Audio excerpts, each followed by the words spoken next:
Good evening and welcome to our meditation. Today is the 28th of October, and we meditate on Romans chapter 15, verse 13. And we are going to read Ephesians chapter 1, verses 5 and 6. He predestined us for adoption to sonship through Jesus Christ, in accordance to his pleasure and will, to the praise of his glorious grace, which he has freely given us in the one he loves. So yesterday we talked about adoption, how God adopted us into his family, and these meditations being about grace since the beginning of the pandemic here in Europe.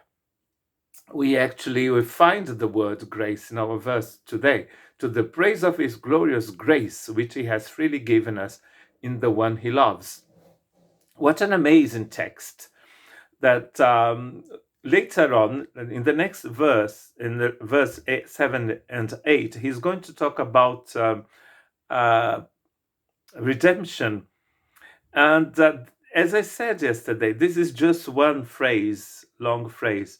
We have points and comments in this in our Bibles today, but this was just one phrase. So I guess we had to read it on and on to get all the points of this long phrase that goes from verse 3 to verse 14. So 12 verses.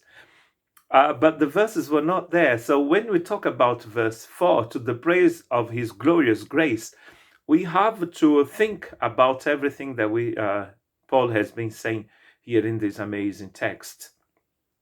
So the adoption here, before the foundation of the world, is an act of God's grace. He's saying here, this is to the praise of his glorious grace. Isn't that amazing that God is doing this so his grace would be praised? This is God for you, for us. An amazing God, that everything he does is for the praise of his name. And here it is for the praise of his glory, of his grace. That's how it works.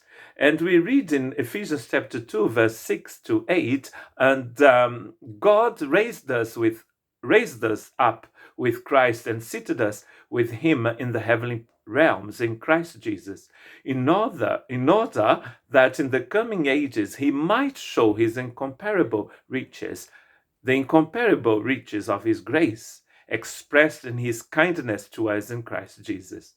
So we find it again here in chapter 2 of Ephesians.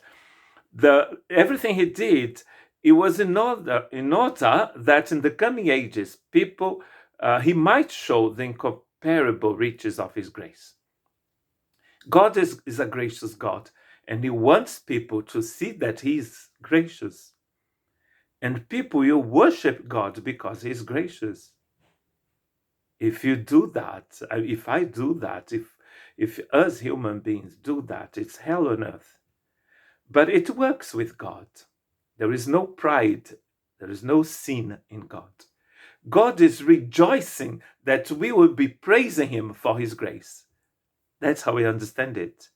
For it is by grace, says verse 8, it is by grace you have been saved through faith, and this is not from yourself, it is the gift of God.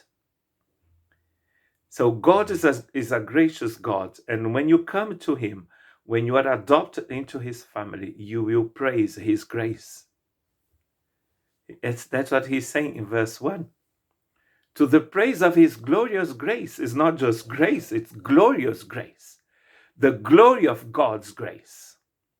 And he has freely given us in the one he loves. He shared this glorious grace with us in the one he loves.